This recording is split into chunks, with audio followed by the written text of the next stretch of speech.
Le monde des eaux, troisième épisode, on peut le dire comme ça, avec le pasteur Ange Bienvenu Aluna de l'église La Vie en Jésus-Christ. Bonjour pasteur. Bonjour, M. James. Vous allez bien ce matin?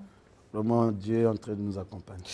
Alors, comme je l'ai dit, monde des eaux, troisième partie, pour revenir surtout sur l'impact du monde des eaux sur les humains que nous sommes. Dernièrement, vous évoquiez les blocages, les dominations. Y a-t-il d'autres conséquences dans ce sens-là? Merci beaucoup. Avant d'aborder cette question concernant d'autres conséquences, il y a un bien-aimé qui m'a appelé. Il dit, pasteur, mais pourquoi c'est un royaume des eaux, les sirènes font quoi dans le corps humain? Alors, le bien-aimé doit savoir, notre corps est composé pratiquement à 60% de l'eau.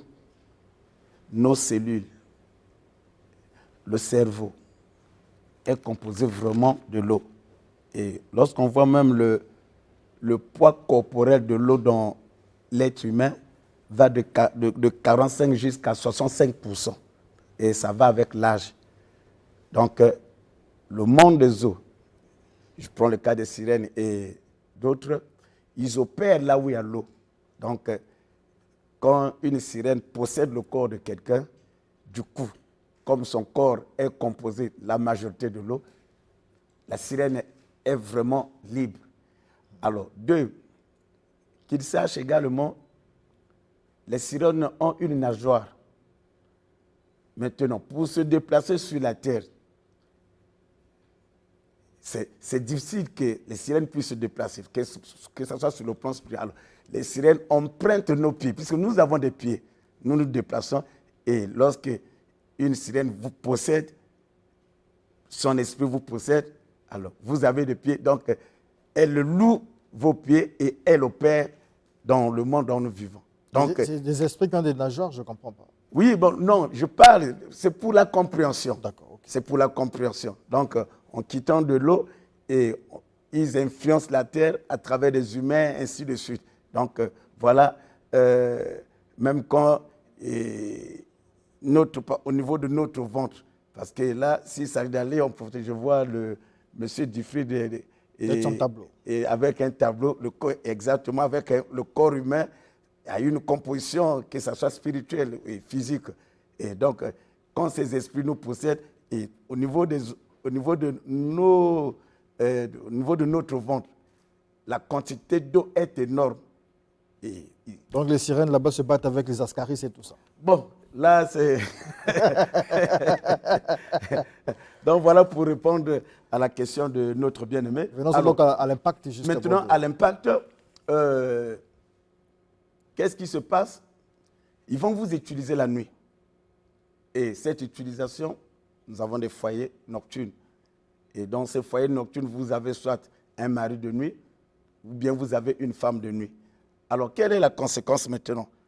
La sémence de ces esprits dans le corps humain, pour les femmes, par exemple, c'est ce qui est à l'origine des myomes, ce qui est à l'origine des fibromes et ces phénomènes. Alors, s'il n'y a pas de délivrance, puisque la vie est dans la sémence, et la sémence de ce monde, de ces esprits en vous, qu'est-ce qui va se passer? S'il n'y a pas la délivrance, ça va vous entraîner même à la ménopause précoce. Ça va vous entraîner, je dirais, à la stérilité. Et si en vous, s'il n'y a pas de délivrance, qu'est-ce qui va se passer? Alors, vous êtes marié, si vous êtes un homme, vous êtes une femme, vous n'allez plus avoir le goût du mariage dans le monde physique. Parce que dans le monde spirituel, vous êtes possédé, vous avez une femme, vous avez un homme déjà, et vous constatez certaines femmes qui n'ont pas le désir de se marier. Lorsque vous parlez de mariage, l'autre n'a quand même pas de mariage. Et si c'est un homme, je suis déçu des femmes.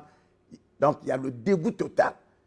Donc, je ne veux même pas, les femmes, ce n'est pas ma priorité.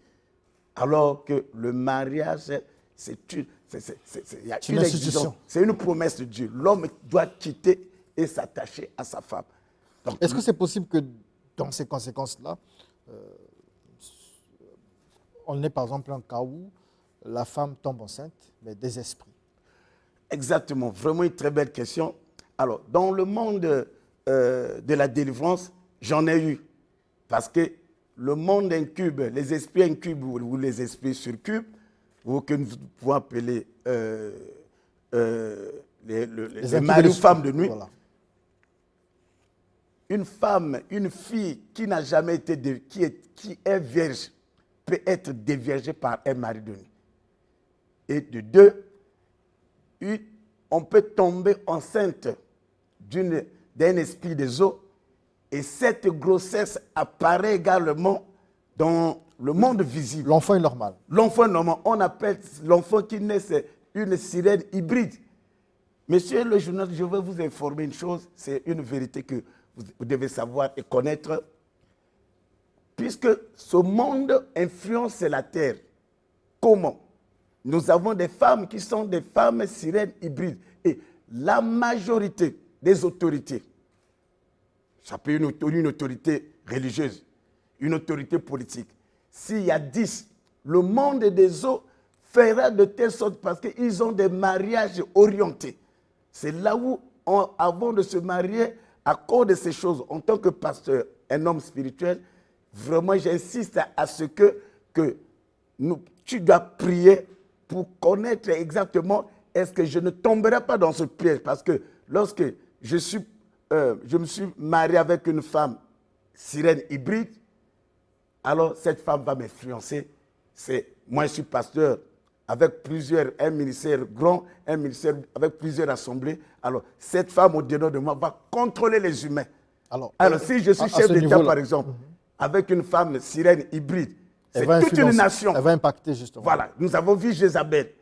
Alors, question, justement, puisque on nous dit que chez les chrétiens, la Bible dit tout lieu que foulera vos pieds, je vous le donne en possession. Okay. C'est-à-dire que là où il y a la lumière chasse les ténèbres. Okay. Est-ce que lorsque vous êtes marié à une femme sirène hybride ou un homme sirène hybride, vous, en tant que chrétien affermi, vous n'avez pas le pouvoir de transformer cette sirène-là? Oh, écoutez, M. Diaz, lorsque je suis chrétien et je me marie avec une femme sirène hybride, la première des choses, ça, il n'y a rien à dire, il n'y a rien à faire. Tel que je suis, en tant que pasteur ange, ça n'a rien à voir avec l'orgueil.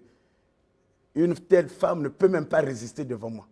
Va tomber. Impossible. Elle ne va pas supporter ma présence. Donc, c'est impossible.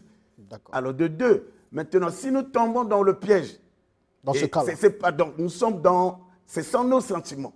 Parce que l'homme a une partie sentimentale. Dieu peut lui parler et que cette femme, voilà, ce n'est pas son affaire. Allez, en ce moment, vous tombez dans le piège.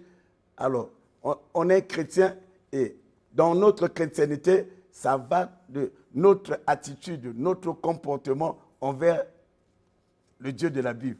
Donc, qu'est-ce qui va se passer? Vous pouvez être chrétien, mais vous êtes marié à une femme, par exemple, sorcière ou une femme hybride. Alors, en ce moment, vous l'aimez, vous avez des sentiments. Alors, l'influence de la dominer, ainsi de ça va s'affaiblir. D'accord. Okay. Ça va s'affaiblir. Une dernière question. Il y a ce qu'on appelle dans les us et coutumes congolaises, lorsqu'un bébé naît ou lorsqu'un bébé tombe constamment malade, les salaka.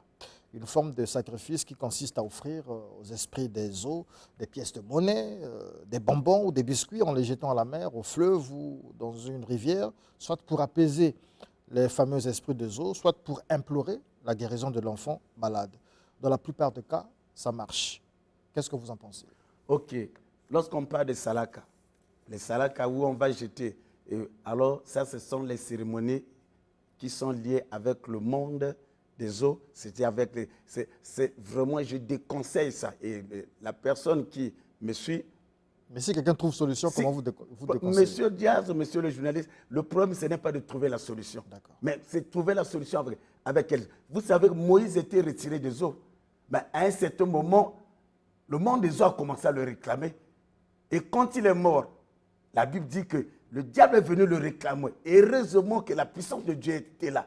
Donc, d'où je dis aux bien-aimés, de ne pas faire ça. Attention à des cérémonies qui sont liées avec cet enfant, ce bébé, quand il va grandir. Ou bien, il sera réclamé par le monde des eaux. Et s'il n'y a pas la délivrance, alors c'est la sorcellerie, consciente ou inconsciente. Vous allez être, le bébé, l'enfant au grandissant va être utilisé la nuit. Donc ces pratiques-là ont des conséquences ont des conséquences très négatives. D'accord. J'avais dit que c'était la dernière question, mais quand même, je vous donne 1 minute peut-être pour répondre à ceci. Parce que vous teniez à réagir en vous inscrivant en faux. Je pense que c'est contre Bonheur Branham. Je crois qu'il disait que les 3 ou 5 premiers versets du chapitre 12 de l'Apocalypse mettent en scène en réalité Jésus-Christ. Ok. J'ai écouté ce monsieur et il a même dit que le dragon qui avait été précipité sur la terre, c'est Jésus-Christ. Alors, c'est du faux. Là, vraiment, il trahit sa position. Sa position, c'est laquelle? La position, est-ce que ce n'est pas un envoyé de l'ennemi? L'ennemi, c'est qui? L'ennemi, c'est le diable. Ah, d'accord. Ou bien, c'est un agent. Parce que, écoutez ce que nous dit la Bible. Retenez.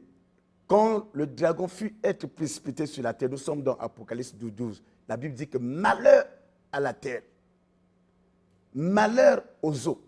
Parce que le diable descend vers vous avec une colère. Alors, Jésus, dans Jean 10, écoute ce qu'il démontre. Là, il démontre qu'il y a une différence entre lui, Jésus, et le diable.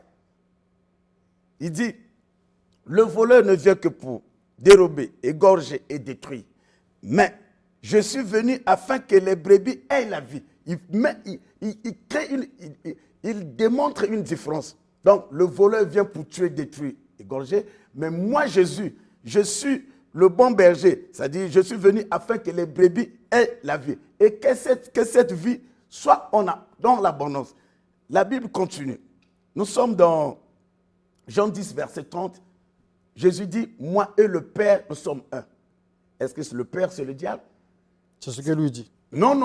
C'est la confusion totale. Moi et le Père, nous sommes un. Celui qui m'a vu, a vu le Père. Je suis dans le Père est dans. Donc, si le Père qui est Dieu, si Jésus est le diable, donc Dieu, c'est le diable. Vous pensez que lui, il est antéchrist? C'est l'antichrist? Monsieur le journaliste, on reconnaît l'arbre à ses fruits. Je n'ai pas dit ça, mais vous l'avez déjà dit. C'est vous qui le dites, c'est pas moi. Moi, je Mais pose des c'est sorti questions. de vous. Moi, je pose des questions. Votre numéro de téléphone, pasteur. Alors, je suis...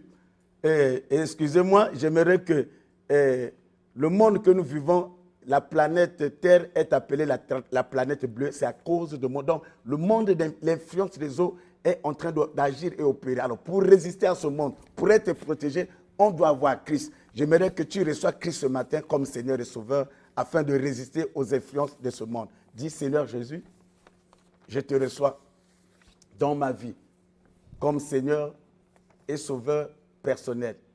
À partir d'aujourd'hui, j'abandonne les anciens maîtres et maîtresses que je sers et je m'attache à toi au nom de Jésus-Christ. Amen. Je suis au 00242 663 71 52. 00242 663 71 52. Merci.